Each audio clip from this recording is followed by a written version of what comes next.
This is a touch and go.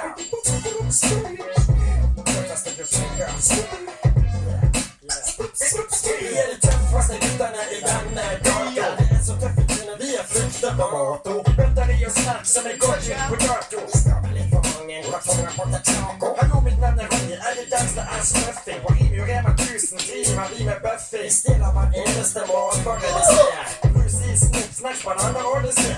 Jag är det Smalix och Original G. Är det folkbränd, det är något saftfylleri. Nej, det har du inte, men du har det onani. Men det är nog inte dags som har jämnt för klockan 10. Nog om det, homie, ska vi ta ett det? När du vet att det är så kunde byta min det. Vi har en rippa, 20-30 stycken. Och på får du alla vi bästa morskröjda. Gärna träffas där uppe ni blir. En knivväg, typ som ett liv. Inte gott ner och pressa folk för driver.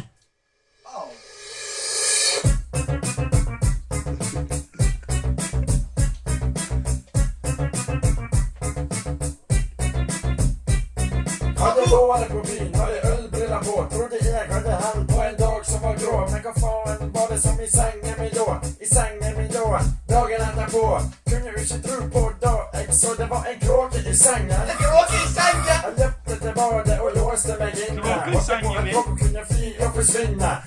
Tack med räddningsskydd, fågel visst gifte mig med deg och ge det gav för att jugga.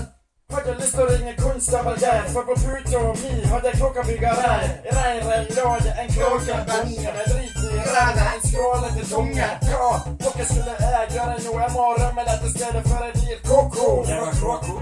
Det var kråko. Jag förbaskade kråko. Ja, det var kråko. Jag förbaskade kråko. Det var kråko. Jag förbaskade kråko. Ja, det var kråko. Jag förbaskade kråko.